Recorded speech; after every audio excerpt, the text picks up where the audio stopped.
Hi guys, happy South by. I feel like what a way to kick this off.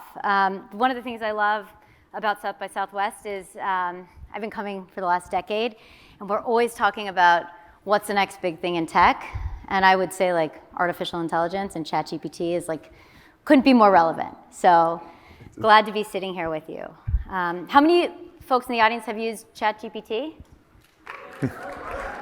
Okay, so it feels like this is an audience that like we can, that's good. I can be very specific with you on this stuff. And remember, you guys ask questions. I'm gonna leave 15 minutes at the end to get to it. So I wanna get to OpenAI, and I wanna talk about the company behind ChatGPT, but I would love to start with ChatGPT. So let's go, it's November 22nd. You guys released ChatGPT. This is an AI chatbot that's developed by OpenAI. It's built on top of large language models. A large language model called GPT-3. You release it November 2022. Over 100 million users in 2 months. This becomes the fastest growing application in history. Just for some perspective, it took Facebook, Meta, 4.5 years to reach 100 million users. Took TikTok 9 months. Like, why was ChatGPT the killer app? Yeah, I actually think about this question a lot because for us, we actually had the technology behind it, the model behind it, created almost a year prior. So it wasn't new technology. Right. But the thing that we really did differently is that we did a little bit of extra work to make it more aligned, so it really, you could talk to it, it would do what you wanted. But secondly, we made it accessible. Right, we built an interface that was super simple. It was kind of the simplest interface we could think of. We made it available for free to anyone. Yeah. And I think that the thing that was very interesting was as this app really took off and people started using it, we could see the gap between what people thought was possible and what actually had been possible for quite some time. Right. And I think to me, this is actually maybe the biggest takeaway, is that I really want us as a company and as a field to be informing people to make sure that they know what's possible, what's not, kind of what the forefront is going to look like and where things are going. Because I think that's actually really important to figure out how to absorb this in society. Like, how do we actually get all the positives and how do we mitigate the negatives? Like in the past, I mean, should we talk about Tay? We won't talk too much about Tay. I don't want to, but like chatbots are hard to put out there. But there was something about what you put out there, and you talk about that gap, right? That it didn't implode, right? It learned a lot, and all of a sudden, it's almost spurred this whole new era of everyone saying, could we do this? Could we do this? Could we do this? Why now? Yes, so as we were preparing ChatGPT for release, the thing I kept telling to the team was the most important thing, we can be overly conservative in terms of like refusing to do anything that seems even a little bit sketchy, that's fine. Most important thing is that we don't have to like turn it off in 3 days. Yeah. Because that Were is- you worried when you kind of like pressed publish on this? You have to be worried. How could you not, right? Yeah. Like, we've been doing lots of testing, right? We have our own internal red teams. We'd had beta testers on it, hundreds of beta testers for many, many months. But it's very different from kind of exposing it to kind of the full diversity and adversarial and sort of beautiful force of the world and where people are going to apply it. And so for us, I think that we have been doing iterative deployment for a very long time, right? Yeah. We've been ever since 2020 June or so is when we first released a product, an API, so people could use these language models. We've been making them more capable, getting them into more people's hands, but we kind of knew this was going to be just a different dimension. Yeah. And it was our first time building a consumer-facing app. And so we definitely were nervous, but I think that the team really rose to the occasion. Yeah, I definitely want to talk about the future of ChatGPT because I know a lot of folks, especially we have a lot of users in the audience, are curious about it. But let's look, I want to go to the past, right? Because the company behind ChatGPT, dall-e, is OpenAI. And it's interesting because in the Silicon Valley world, you have like a sexy company, it comes out, everyone's talking about it. OpenAI was just kind of the opposite. It just was kind of like hanging out in the background until this thing came out, until you put out these products that could shift culture and start all these questions. And so let's go back. It's 2015, July, and you're in Menlo Park at a fancy hotel called the Rosewood. I don't know if anyone here has been to the Rosewood. It's certainly a scene. You're sitting there, who's there? What are we eating? Why are we there? What's the topic of conversation? I promise I'm going somewhere with this. Well, I couldn't tell you what was on the menu that night. Right. But yeah, we were. I just want to know what Elon Musk was eating during this conversation. Yeah. So, okay, sorry, I got ahead of it. Go ahead. So we were having a dinner to discuss AI in the future and kind of just what might be possible and whether we could do something positive to affect it. And so my co-founders at OpenAI, so that's Elon, Sam, Ilya, and other people were all there. And kind of the question was, is it too late to start a lab with a bunch of the best people at it? Right? We all kind of saw that like AI feels like it's going to happen. It feels like AGI, really building human-level machines, will be achievable. And what can we do as technologists, as just people who care about this problem, to try to steer it in a positive direction? And kind of the conclusion from the dinner was, it's not obviously impossible to do something here. And you felt a sense of urgency. I did. Why? For sure. The moment, I think the thing that is easy to miss here, right, is I think now people see ChatGPT and they say, wow, like suddenly you feel the possibilities, right? And you both see what's possible, like not science fiction anymore, right? Actually usable today. But it's still hard to kind of extrapolate, to really follow the exponential, to think what might be possible tomorrow. And I think that the mode that I have been in for a long time has been really thinking about that exponential. Like I remember reading Alan Turing's 1950 paper on the Turing test. And the thing that really stuck out to me, and this was right after high school, was he said, look, you're never going to program a machine to solve this problem. Instead, you need a machine that can actually learn how to do it. Mm-hmm. And that for me was the aha moment. The idea that you could have a machine that could solve problems that I could not, that no human could figure out how to solve. Like that so clearly could be so transformational, right? There's all these challenges, global warming, climate, just like medicine for everyone, like all these things that are kind of out of reach. Yeah. I don't know how we're going to do it. But if you could use machines to aid in that process, we want to. And so I think we all kind of felt like, okay, the technology is starting to happen.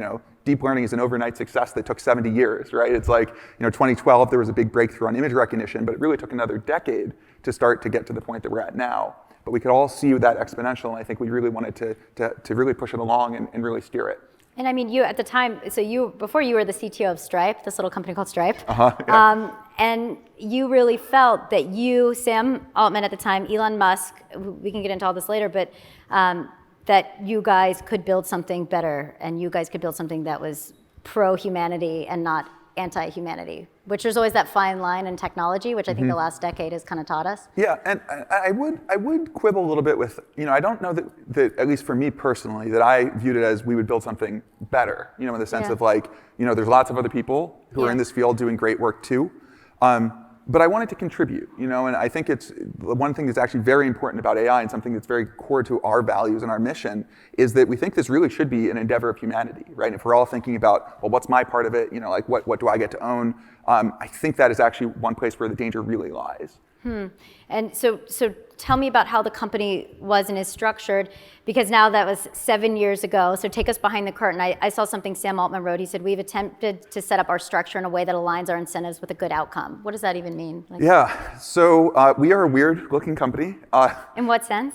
So we started as a nonprofit because we had this grand mission, but we did not know how to operationalize it, right? We know that we want to have AGI benefit all of humanity, but what does that mean? What are you supposed to do? And so we started as a research lab. We hired some PhDs, we did some research, we open sourced some code, and our original plan was open source everything, right? You think about how you can have a good impact. Maybe if you just make everything available to anyone that can make any changes they want, then if there's one bad actor, well, you've got 7 billion good actors who can keep them in check. And I think that this plan was a good place to start, but Ilya and I, we were really the ones running the company in the early days, spent a lot of time really thinking about how do you turn this into the kind of impact that we think is possible, into something that really can make a difference in terms of just how beneficial AGI ends up being. And I think that we found kind of two important pieces. One was simply a question of scale. Right, that we, all the results that we were getting that were impressive and really pushing things forward were requiring bigger and bigger computers. And we kind of realized that, okay, well, you're just going to need to raise billions of dollars to build these supercomputers. And we actually tried really hard to raise that money as a nonprofit. Like I remember sitting in a room during one of these fundraisers and looking in the eyes of a well-known Silicon Valley investor. Who is that? I wouldn't share the name, but he was like, $100 million, which is what we're trying to raise. He's like, that's a staggering amount for a nonprofit. Right. And we looked at each other, we were like, it is. Yeah. And we actually succeeded. We actually raised the money.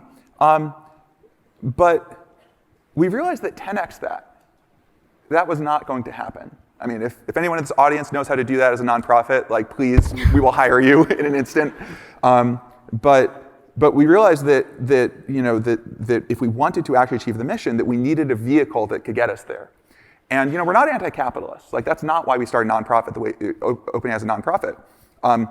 Actually, capitalism is a very good mechanism within the bounds that it's designed for. But if you do build sort of the most powerful technology ever in a single company, and that thing becomes just like way more valuable or powerful than any company we have today, capitalism not really designed for that. So we ended up sort of designing this custom bespoke structure. It's super weird. Like, we have this limited partnership with all custom docs. If you're a legal nerd, like, it's the kind of thing that is like actually really, really fun to dig into. But the way we design things is that we actually have the nonprofit is the governing body. So there's a board of a nonprofit that kind of owns everything. It owns this limited partnership that actually has profit interest, but they're capped. So there's only a fixed amount that investors and shareholders are able to get. And that there's a very careful balance in a lot of these details in terms of having the board have a majority of people who don't have profit interests, all these things, in order to really try to change the incentive and make it so that that the way that we operate the company comports with the mission. And so I think that this kind of approach of really trying to figure out how do you balance, how do you approach the mission, but how do you make it practical? How do you operationalize it?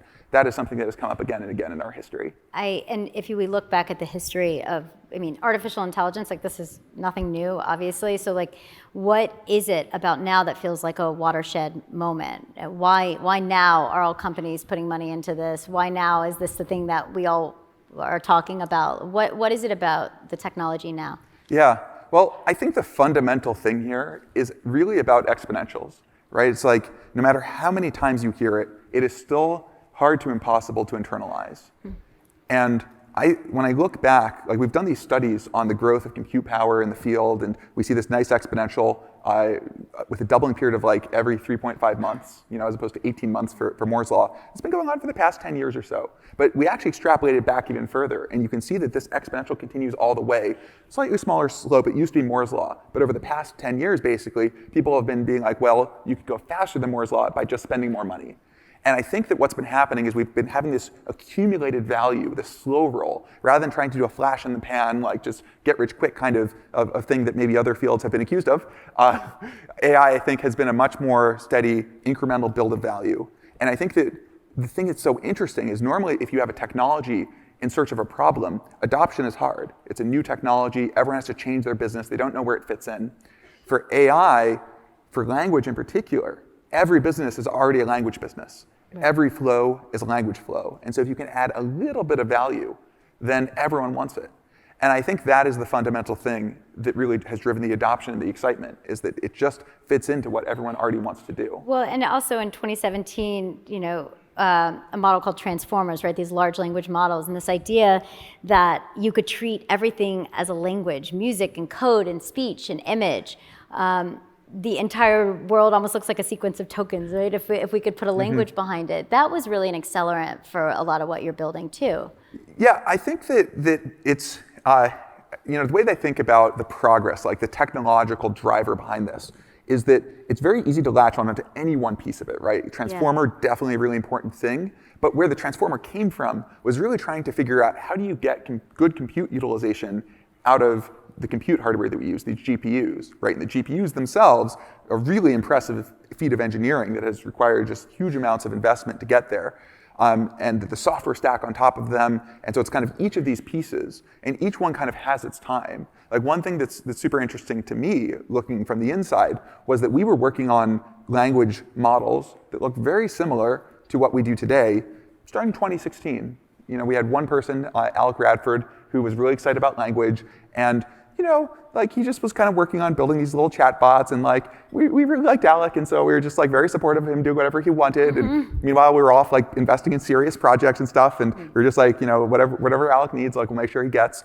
And 2017, we had a first really interesting result, which was that we had a model that was trained on Amazon reviews, and that it was just predicting the next character, just what letter comes next. And it actually learned a state-of-the-art sentiment analysis classifier. You could give it a sentence and it would say, like, this is positive or negative. May not sound very impressive, but this was the moment where we kind of knew it was going to work. Wow. Right? It's so clear that you would transcended just syntax, where the commas go, and you'd move to semantics. Right. And so we just knew we had to push and push and push. I mean, it always comes to Amazon reviews. Who knew that this is the real story behind Exactly, exactly. You always start small. You know, every day there's a new headline on how this technology is being adapted. I just literally was Googling it yesterday. It's like the latest headlines are companies are harnessing the power of a chatbot to write and automate emails with a little bit of personalization. Another headline, how ChatGPT can help abuse survivors represent themselves in court if they can't afford otherwise. We obviously know about Microsoft's being and disrupting search. From the seat that you're sitting in, what for you, and if you could be as specific as possible, what do you think are the most interesting and disruptive use cases for generative AI? Yeah, well, you know, I actually first want to just tell a personal anecdote of the kind of thing that I am very hopeful for. So, you know, medicine is definitely a very high stakes area. We're very cautious with, you know, how people should use this kind of technology there. But even today, I want to talk about a place where I have just been like, I really want for my own use. So, you know, my wife, a number of years ago, had a mysterious ailment that she had this pulsating pain right here on her abdomen, bottom right side. And it wasn't appendicitis. You know, we went to the first doctor, and the doctor was like, oh, I know what this is, and prescribed some antibiotic. Nothing happened. Went to a second doctor who said, oh, it's a super rare bacterial infection. You need this other super powerful antibiotic. Took that. And over the course of 3 months, we went to 4 different doctors until finally someone just like did an ultrasound and found what it was. And I kid you not, I just typed in, you know, a couple sentences of description that I just gave here into ChatGPT. It said, number 1, make sure it's not appendicitis. Number 2, ruptured ovarian cyst. And that is in fact what it was. Wow.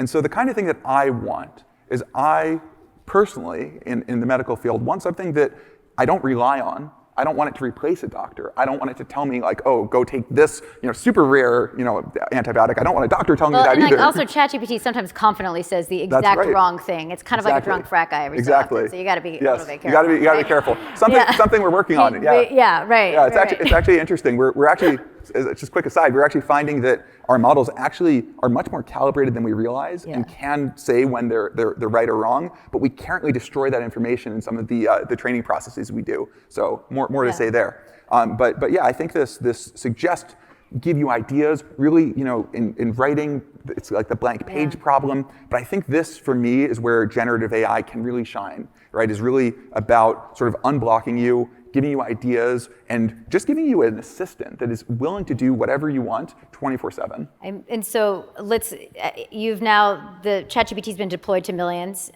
Has there been anything that's really shocked you or surprised you and how people have been utilizing it? I mean, of course. Yeah, I mean, I do think that for me, the overall most interesting thing has just been seeing just how many people engage with it for so many just sort of surprising aspects of life, right? Like what? Well, you know, I think that knowledge work is maybe the area that I kind of see as most important for us to really focus on. And, you know, we see people within OpenAI who aren't native English speakers use it to improve their writing. And that you know, at first, that there was someone within OpenAI who is suddenly you could just tell that the writing style of everything changed, and it was just like way more fluid, and just also just like, honestly, just like way more understandable. And at first we're like, what just happened? And he literally at one point had hired someone to do the writing for him, but that was actually really hard. It was just like a lot of overhead, and he wasn't able to get the points across. But with ChatGPT, he really was able to. And I think that for me is just like so interesting to see that people just use it as this aid, this cognitive aid, to think just more clearly and to communicate with others. Well, you always know you have disruptive technology when you put it out there and people misuse it. I remember a decade ago doing like a story on like pimps recruiting women on Facebook, right? Which was like, okay, you know, if someone's using your technology in a bad way, like you have something that's hitting mainstream. So like, can you tell us like how are people using it in ways that it's not designed for? What have you learned from putting this out there, and what have you learned from how people are misusing it? Yep. Well, misuse is definitely also very core to what we think about. Part of why we wanted to put this out there was to get feedback, to see how people use it for good and for bad, and to continually tune. And honestly, one of the biggest things that we've seen, we always anticipate all the different things that might go wrong. For GPT-3, we really focused on misinformation, and that actually the most common abuse vector was generating spam for drugs, for various medicines. And so you don't necessarily see the problems around the corner. For ChatGPT, one thing we've just seen is people just creating thousands or hundreds of thousands of accounts in order to just be able to use it much more. Some people generating lots of spam. It's clear that people are using it for all sorts of different things. I think for individuals, there's definitely, I think actually, I would say this is an interesting category of, to your point where it says something that is confidently wrong. My drunk frat guy point. Exactly, over-reliance, right? And thinking, because it said that, it must be true. Yeah. And that's not true for humans. It's not quite true for AIs. Yeah. I think we will get there at one point, but I think that it's going to be a process and something we all need to participate in. Right, and so, I would love to get into kind of what we can predict in the future with AI, but before we leave ChatGPT, this isn't really ChatGPT, but I feel like we have to talk about Sydney for a moment. People in the audience, who read Kevin Roose's article in the New York Times? Right. So just a little background. You guys put ChatGPT out there, Microsoft, Google racing to get search products out there. Microsoft releases its own AI-powered search, a Bing chatbot, and all of a sudden Kevin Roose, great writer at the New York Times, is playing with it. With the Bing chatbot, it reveals that the shadow name is Sydney, and also and tells Kevin when prompted a certain way, I want to be alive, and tried to persuade him to leave his wife. So obviously that's like an awkward conversation. So what are the guardrails? And to be clear, Microsoft's an investor and partner. This isn't something that OpenAI specifically put out there, but I do think it's an interesting point of saying you put this stuff out there, the next thing you know, I don't know, Sydney's trying to make you leave your wife. So what are the guardrails that need to be put in? What have you learned just after over the last couple months where you've seen the misuse, and what can you put in to make sure that we're not all, trying to leave our significant others because bots are telling us to? Look, I think this is actually a great question, right? And I think that even the most high order bit, right, the most important thing in my mind is this question of when. When do you want to release? Right. Right? And my point earlier of, there was this overhang in terms of this gap between people's expectations, what they were prepared for, and what was actually possible.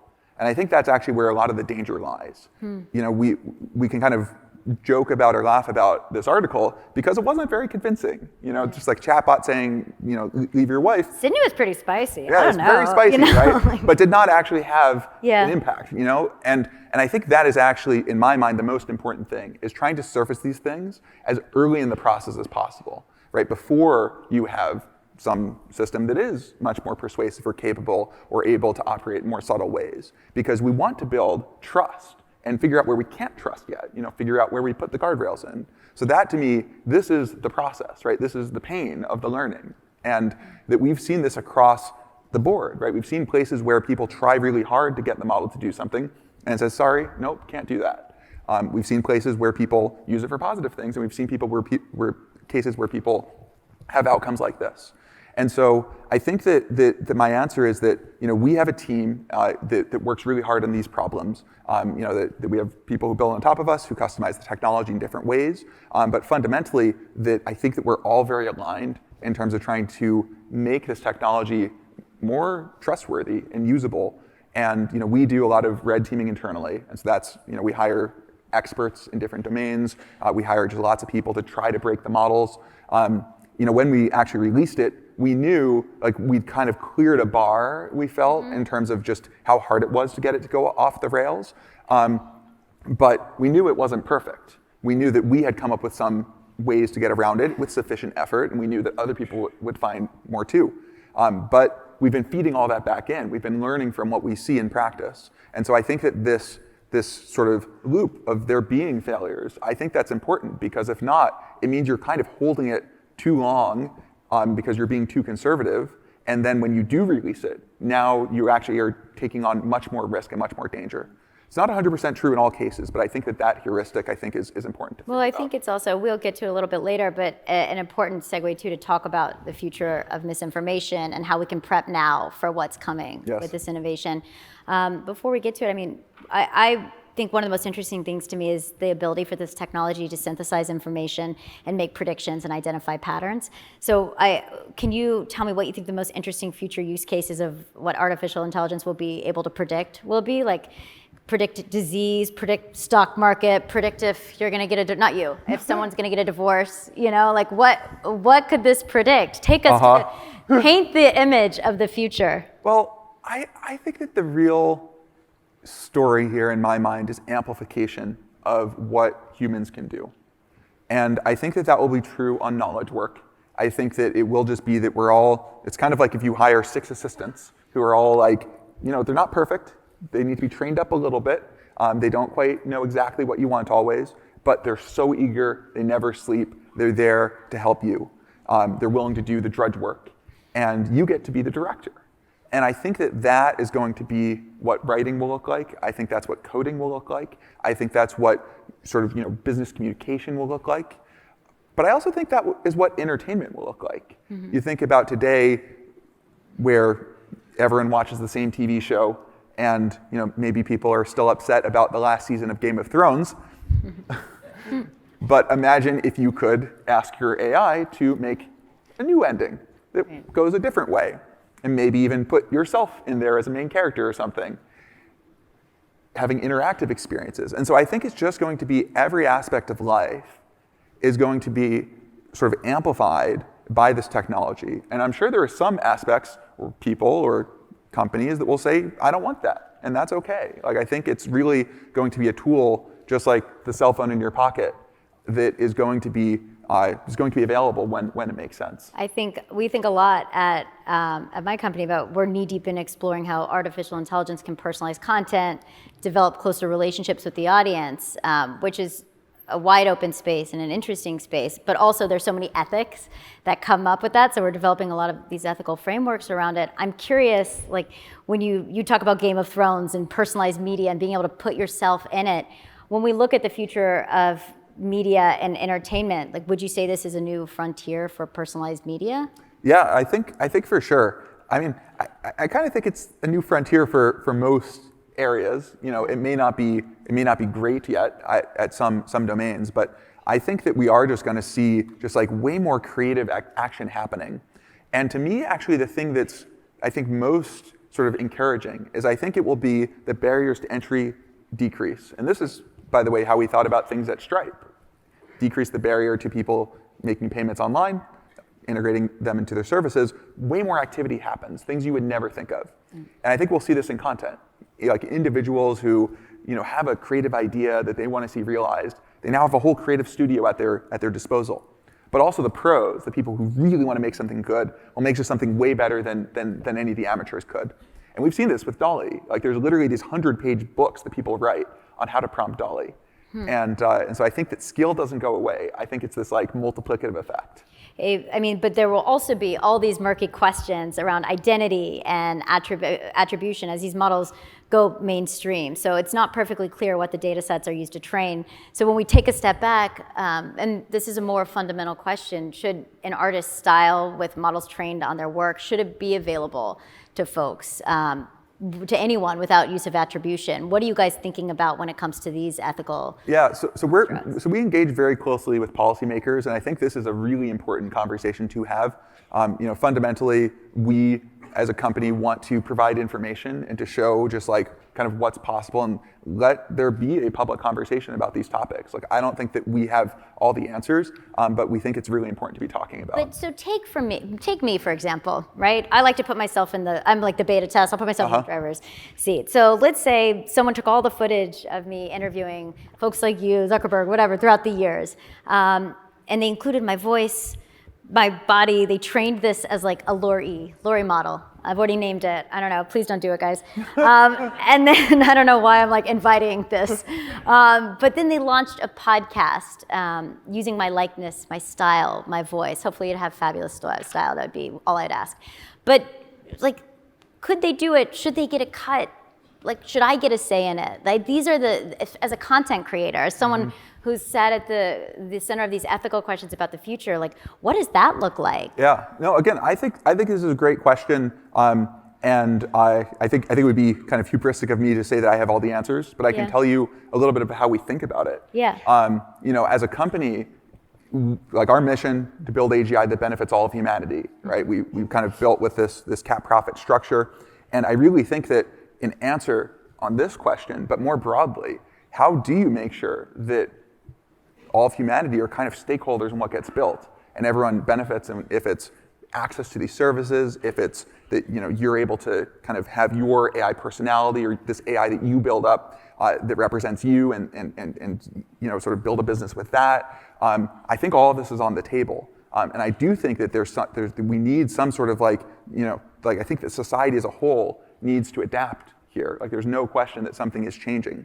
And I think that we need to lean into that question. Do you think, not to get a little Black Mirror, but why not? Do you see a future where we verify our own AI identities and we can license them out? So like I could license out my likeness to some degree? Yeah, I think kind of everything is on the table. And I think actually this, to your earlier question too, of like why now, what's happening now, is I think everyone kind of senses it, right? That we're building almost this like new kind of internet or something like that.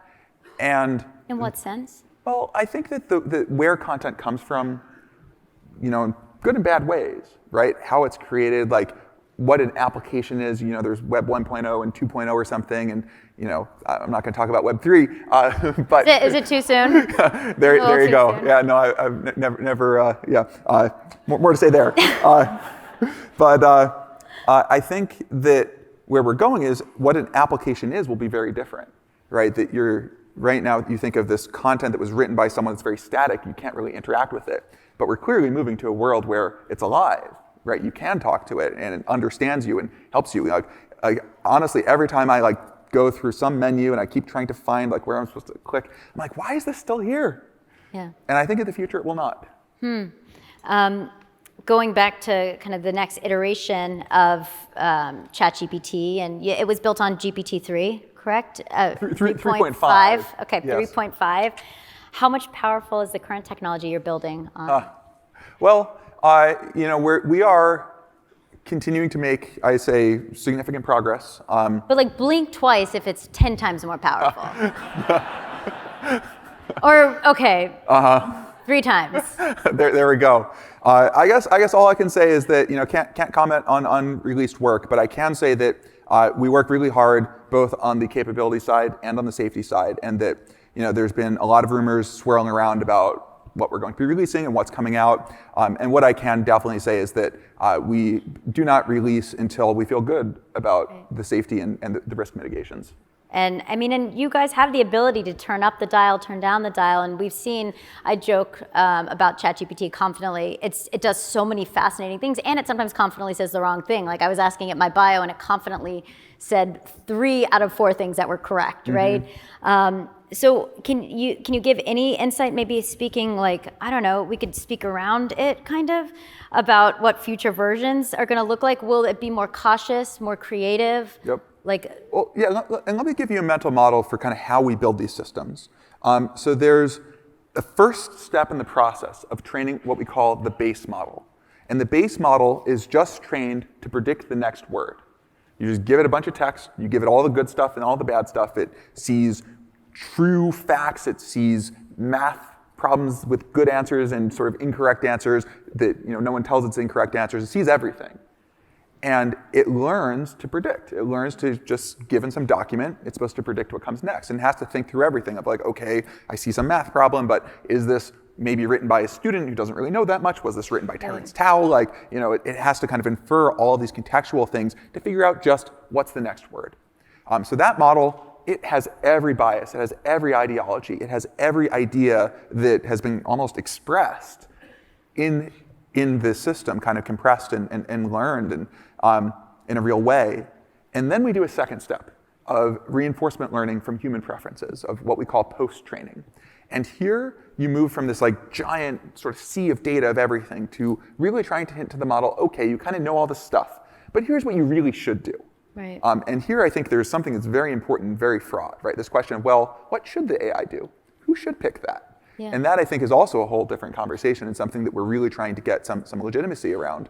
But that second step is where these sort of behaviors come from. And I alluded to earlier that we found that the base model itself is actually very calibrated on its own certainty. That if it spits out like, yeah, there's like a 10% chance this is right, 10% of the time, that thing will be right with quite good precision.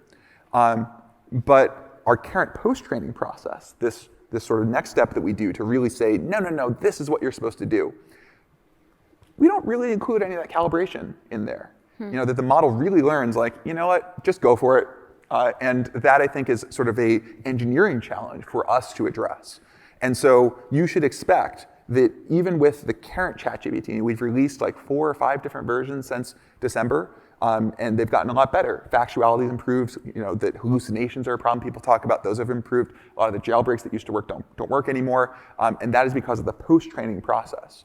And so I would expect that we will have systems that are much more calibrated, that are able to sort of, check their own work, that are able to be much more calibrated on when they should refuse, when they should help you, but also that are able to help you solve more ambitious tasks. Like what? Well, I think that the kinds of things that I want as a programmer is that, right now, we started with a program called Copilot, which can do sort of, just like autocomplete a line. And it was very useful if you don't really know the programming language that you're in, or you don't know specific library functions, that kind of stuff. So it's basically like, being able to skip the dictionary lookup, and it just does it for you right there in your text editor. With ChatGPT, you can start being more ambitious. You can start asking to write whole functions for you, or like, you write the skeleton of writing a bot in this way. And I think that where we're going to go is towards systems that could help you be much more like a manager, right? Where you can really be like, okay, I want a software system that's architected in this way, and the system goes and it writes a lot of the pieces and it actually tests them and runs them. And I think this kind of like moving to, giving everyone a promotion, right? Like making you into more of the, bumping you up a couple pay grades. I think literally and figuratively. I think that's like the kind of thing that they will do. So the future of ChatGPT is we're all getting a promotion. I think so. I think so. It's not too bad if we achieve it. I think there's obviously a lot of fear around the future of artificial intelligence, right? People say AI is coming for our jobs. Be honest with all of our friends here. What jobs are most at risk? Yeah. Well, the funny thing is, the way I think everyone used to think about this, certainly that I did, was it's very clear the AI is coming for the jobs, just a question of what order. And clearly the ones that don't, that are like menial or, just like, require physical work or something like that, the robots will come for that first. And in reality, it's been very different, right? That actually we've made great strides on cognitive labor, right? On, think about writing poems or anything like that. And we have not made very much progress on physical things. And I think that this amplification is kind of showing a very different character from what was expected. But it's also the case that we haven't really automated a whole job, right? That you think about, I think the lesson from that is that humans, I think, are much more capable than we give ourselves credit for, right? To actually, do your job, to do what you're doing right now. It's well, not I just, asked ChatGPT. Yeah. These aren't the ChatGPT's questions. I had There to you go. follow up and say, can you be more hard-hitting? There you go. Well, thank you. Yeah. Are these the hard-hitting ones? Or No, they're coming. Here we Okay. go. Oh, We're great, about to go into great. the future of truth right after There we go. this. Perfect. So, yeah. But ChatGPT, it's not up here on stage with me. There's the personal relationship aspect. There's this judgment aspect. There's so many details that are what you want from the person in charge. But the writing of the actual copy, I mean, who cares about the specific question? So ChatGPT cannot replace me because it won't do the follow-up. Well, it probably will do the follow-up question. My follow-up question is, so give us a couple jobs most at risk. Yeah. Well, I'll tell you the one that I think is actually content moderator. Interesting. So jobs, what I've really seen is jobs that you kind of didn't want human judgment there in the first place, right? You really just wanted a set of rules that could be followed, and you kind of wanted a computer to do it. But and content moderation, I think, is just a difficult thing. I think we've all read about people having to read these pretty horrible posts and decide, is this thing sufficiently horrible or just slightly not sufficiently horrible to be disallowed? And that's something I already see this technology impacting. So that might be a good segue into the future of truth, right? Because I think we're entering this really fascinating, exciting, and scary era of you have the rise of deep fakes, these automated chatbots that could have the ability to persuade someone one way or the other. What happens to truth in an era where AI just makes fiction so believable? Well, I have a slightly spicy take here, which is that I think technology has not been kind in a lot of ways to journalism, and I think that AI and this particular problem might actually be something that is quite kind and actually really reinforces the need for authoritative sources that can tell you this is real, right? We actually went out, had humans investigate this, that we looked at all the different sides of this thing, and this is actually, these are authenticated, videos or whatever it is that can tell you like what happened and what the facts are. And so I think that where we're going to go is away from a world where, because certainly you saw some text somewhere that you can trust it's true, it's never really been the case. Humans have always been very good at writing fake text. Images, doctored images, those have existed since the invention of photography. But this gives us the ability to do this at viral speed. 100%. Right? All the bad things that happened over the last decade, if we're not careful, Yes. This will amplify. Yes, and I think this to me, I agree with this, right? I think this is kind of the crux, is that the fact of being able to do these things at all, not new. The fact of being able to do it with a much lower barrier to entry, that's new, and that will, I think, spark the need for new solutions.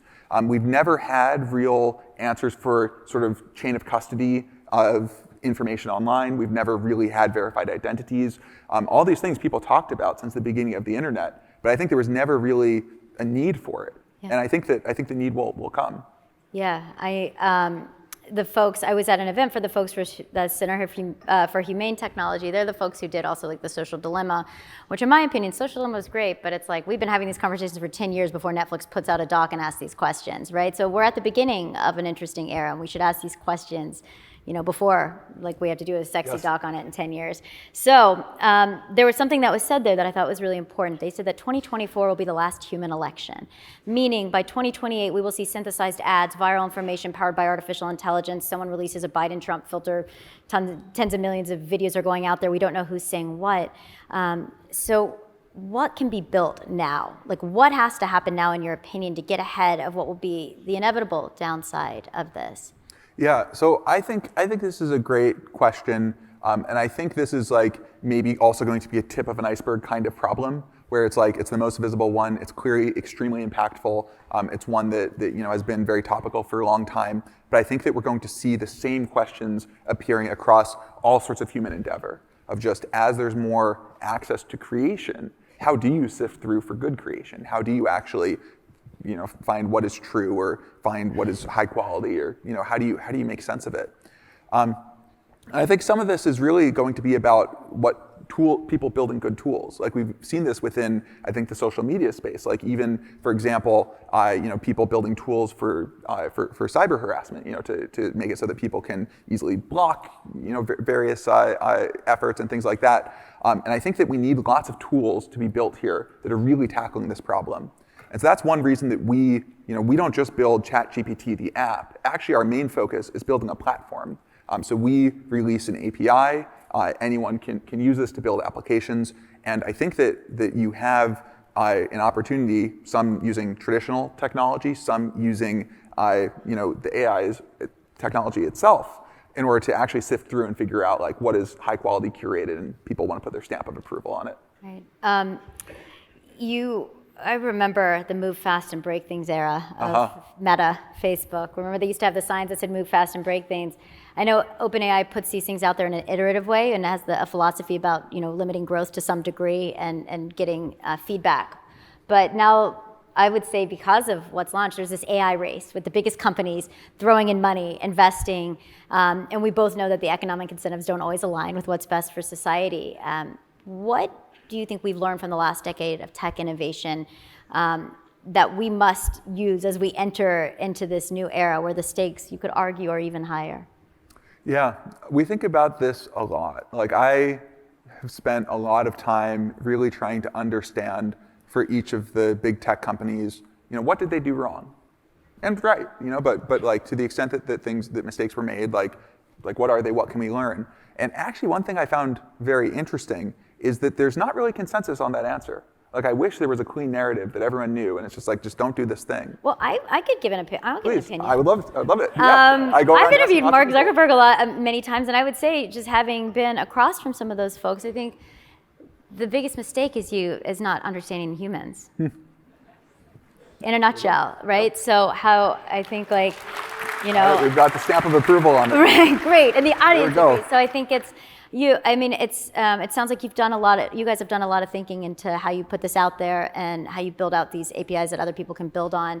Who are the people that need to build out for these solutions? Like, who can you guys, now that you have a seat in Silicon Valley and you're at this really powerful place, like who do you guys bring in that's different, diverse, and interesting? Yeah, so we do quite a lot of outreach, and I actually think this is one of the things that's going to be most important. Like, even for example, on how we make decisions on the limits of what the AI should say.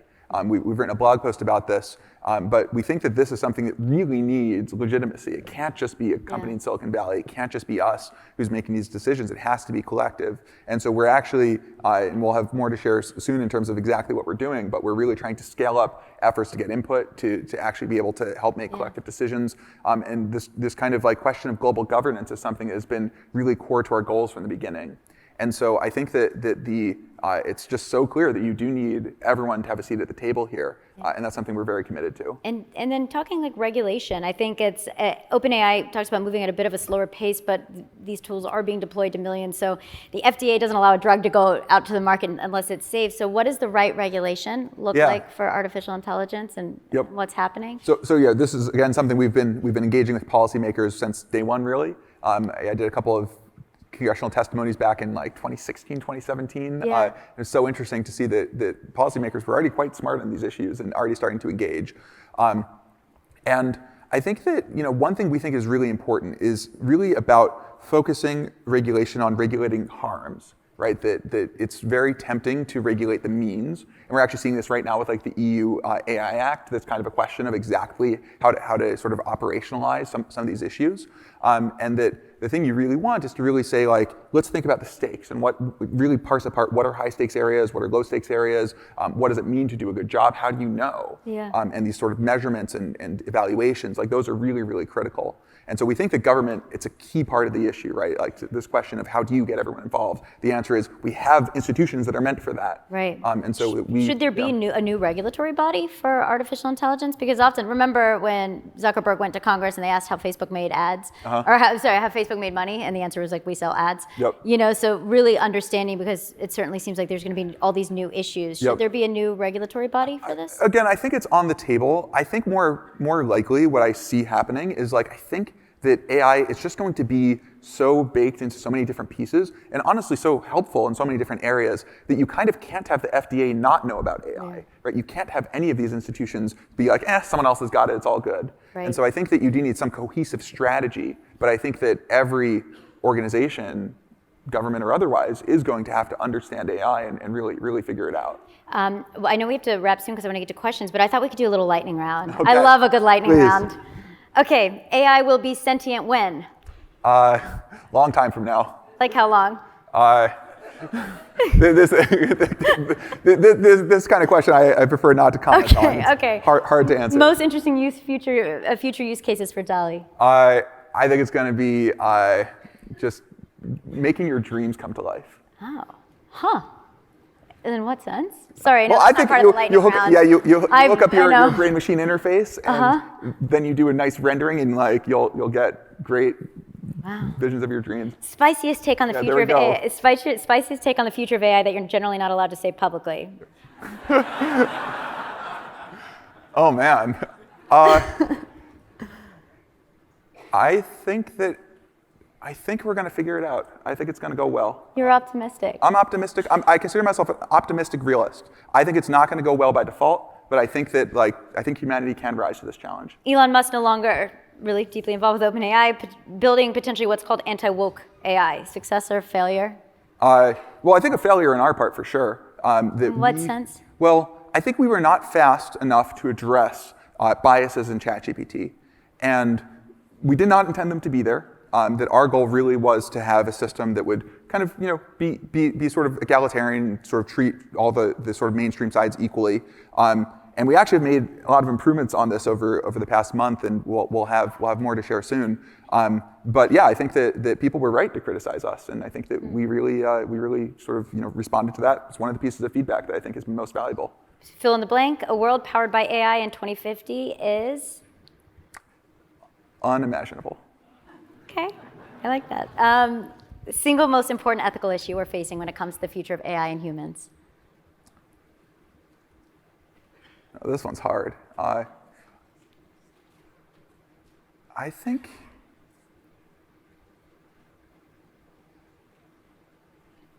it's the whole package, honestly. I think it's this question of how the values get in there, who's in control, how do the benefits get distributed, how do you make sure that the technology itself is safe and kind of used in the right ways, and the sort of the emergent risks that are going to appear at some point with very capable systems don't end up overwhelming the positives that we're going to get.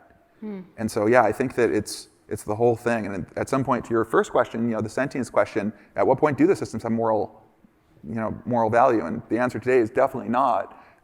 But I am not, I don't know, we need to engage some moral philosophers to help answer some of these questions. Are you guys going to hire philosophers? We're going to hire, I think, kind of everyone across the board. Like, I think that this is not a, this is one key thing to get across is I think that within AI, I've definitely seen this fallacy of people thinking this is a technology problem, or just saying look, there's the sort of alignment problem of how do you make the AI sort of not go off the rails, but the society thing, that's the hard part. I'm not going to worry about that. And I think you can't do that. I think that it really has to be that you engage with the whole package, and that I think is going to require everyone. I like the understanding of understanding the people behind the code that transforms society. And so I've just met you in person today, but we've spoken a little bit and about some of the ethical stuff too. You're at the helm of one of the most important technological advances of our time. What do you want people here to know about you? Well, I love my wife. Not going to listen to the chatbot. She is fabulous. She's not being replaced, and he cannot break up that marriage. And she actually, we were talking about this last night. She was asking why do I do it? Because I work a lot. I think we give up a lot of time together as a result of just how much I really try to focus on the work and trying to kind of move the company forward. And I hadn't really thought about that question for a while. And I thought about it, and my true answer was because it's the right thing to do. I think that this technology really can help everyone, can help the world. I think it's, these problems that we just see coming down the pipe, climate change again being one of them, I think we have a way out. And if I can move the needle on that, and I'm grateful to be in the position that I am, but honestly, when we started the company, what I cared about most was I was just I'm happy to do anything. First day, 2 people were arguing about something, they didn't have a whiteboard. I was like, great, I'll go get the whiteboard. And I think that this problem is just so important. It transcends each of us individually. It transcends our own position in it. And I think it is really about trying to get to that good future. Great. Well, thank you. I'm going to get to some questions because people have some great questions. Do you believe that there's a risk of a decline in human intelligence as we start to outsource our cognition to AI? Yeah, this is definitely something that keeps me up at night. Although it's interesting to see this trend across all previous technologies. Radio, television. I've talked to some esteemed statespeople who have said the politicians these days, nothing compared to Teddy Roosevelt. Read all of Teddy Roosevelt's great thoughts, and people just don't read enough anymore, and so they just don't think as well. It's so unclear to me. I feel is this true or is it not? But I think that what is definitely important as we see this new technology coming is figuring out how to have it be an intelligence multiplier, right? So that sometimes, yeah, you do need to solve the problem yourself, but what you really want is you want a great tutor. You want someone who breaks down the problem to you, really understands what motivates you, and if you have a different learning style. And so I think there's an opportunity here. If you're just blindly not thinking anymore, yeah, you're probably not going to learn to think. But if you have something that actually is figuring out how do I help you fish? How do I help you learn to fish? I think you could go way further. What is your opinion on, this one was upvoted a lot, so I'm being true to the audience. They have good questions. All right. What is your opinion on intellectual property rights for AI-generated content trained on the work of a particular artist? We talked a little bit about this, but the people want more. The people want more. Yeah. I mean, honestly, this is I think like important question. Exactly. Right? I think this is like asking a question about exactly how copyright should work, right at the creation of the Gutenberg press, right? Where it's like, we are going to need to have an answer. We're engaging with the Copyright Office. We're engaging with lots of different areas. And I don't personally know what exactly the answer should be, but I do think that, like, one thing that I do want to say, not to kind of hedge everything here, is that I do think that the content creators should be sort of, it should be a more prestigious, a more compensated, a more just like good thing for people to pursue now than ever. And I think if we don't achieve that in some way, then I think that something has gone wrong. Will there be new laws that didn't exist? Oh, for sure. I mean, there should be. What do you think they will be? Like, well, again, I don't want to speak out of turn. Yeah. I don't want to be too. I just don't want to speak out of turn on these issues. But I think that, to me, the process that's happening right now is really important. There's a lot of just like conversation about these things. People really care, and they should. And that we are trying to figure out mechanisms just within our own slice of how we implement things and how we sort of work with different partners. For dall-e, for example, the very first people that we invited to use it were artists, right? Because we really wanted to figure out, how do we make this be a tool that you are excited about and that you feel like, yes, like I want this, and I want there to be more of this in the world. Yeah. Someone had the question, what should I teach my 1-year-old daughter so she can have a job 20 years from now? I think that the most important thing is really going to be these higher level skills, right? Judgment, really figuring out, is this good, is this bad? Do I like this? Do I not? Knowing when to sort of dig more into the details. And really, I think today, just even playing with these systems. I think that it will be the case that we're going to make the next generations of the dall-es and these other systems just be, you don't even have to know language, right? They should become much more child accessible.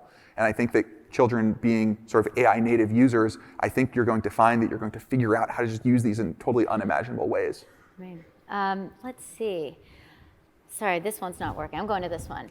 Okay, how can we maintain the integrity of AI models like ChatGPT when capital from corporates has entered the space, monetizing a tool run by a nonprofit? And a lot of folks, this is what ChatGPT also asked me to ask you, which was interesting. Okay, it's very topical. I like that. Know. This is good. And so if you could give us a little more insight, because obviously we're very far from when you guys sat at that dinner and said we want to change things, and now there's money, there's profit, there's all these other things. So how do you guys maintain that? Yep. Well, I think that our answer to this question, and you should hold us accountable, by the way, is really about structure, right? That we've really set up our structure in a very specific way, which, by the way, has turned off a lot of investors. We have this big purple box at the top of all of our investment docs that say the mission comes first, that we may have to, if there's a conflict with achieving the mission, cancel all of your profit interests, which, sends many traditional investors running for the hills. And I think that, there's a part of the frame of the question that I, sort of don't agree with, which is that I don't think that the existence of capital is itself a problem. I think that, we're all using iPhones, we're using TVs created by companies. There's a lot of good things, but I do think it comes with great incentives, right? It comes with this pressure to, sort of do what's good for you specifically, but not necessarily for the rest of society, not to internalize those externalities. And so I think that the important thing for us has been to really figure out, how do you set up the incentives that are on yourself so that you do, as much as possible, get people to, the best people to join. You can build the massive supercomputers. You can actually build these tools and get them out there. But at the same time, if you do succeed massively and wildly beyond anything that's happened, how do you make sure that you don't, once you've kind of gotten to everything, you don't have to then 2x everything, And I think that these kinds of very subtle choices make a huge difference in terms of outcome. I want to end with a quote from your co-founder, Sam Altman. He wrote, a misaligned superintelligent AGI could cause grievous harm to the world. An autocratic regime with a superintelligence could lead to that too. Successfully transitioning to a world where superintelligence is perhaps the most important and hopeful and scary project in human, is perhaps the most, sorry, I'm really messing this up, is the most important, hopeful, and scary project in human history. Success is far from guaranteed, and the stakes, boundless downside and boundless upside, are there to hopefully unite us all. So last question to you, Greg, is do you think we're heading towards boundless upside? And if so, what is the one thing that we can do right now to make sure we tip the scales in that favor? Yeah, so I think that what we're seeing is looking very consistent with a slow roll. People kind of have thought that maybe what's going to happen is kind of nothing and then boom. Like nothing, and you get either the great outcome or the terrible outcome. And I think what we're seeing is much more of a gradual integration, and that it's scarier because it's much harder to kind of solve that problem in the lab and in your head, right? It's not a math problem. It's not a code problem. It's a human problem. And I think that this is the key. And so I think that by really engaging with these technologies, all these questions that we don't know the answers to yet, like that's the responsibility not just of us, right? That's the responsibility of everyone, not just in this room, but really in this world. And I think it's going to be, a project of decades, right? To really go from where we are to the kinds of systems that we're talking about there. And all along the way, there's going to be surprising things. There's going to be great things that happen. There's going to be causes for joy, causes for grief. And I think that they all happen in small ways now. And I think in the future, maybe they'll happen in bigger and bigger ways. And I think that just really engaging with this process, right? And just really everyone educating themselves as much as possible, trying the tools to understand what is possible, and figuring out how can this fit in, right? I love the question about what should I teach my 1-year-old, because that is a hope for the future kind of question, right? And I think that I am very optimistic. Again, I think I consider myself this realistic optimist, that you really have to be calibrated. You can't just blindly think it's all going to work out, but you have to engage with all the problems. But I think it is possible that we will end up in this world of abundance and sort of the real good future.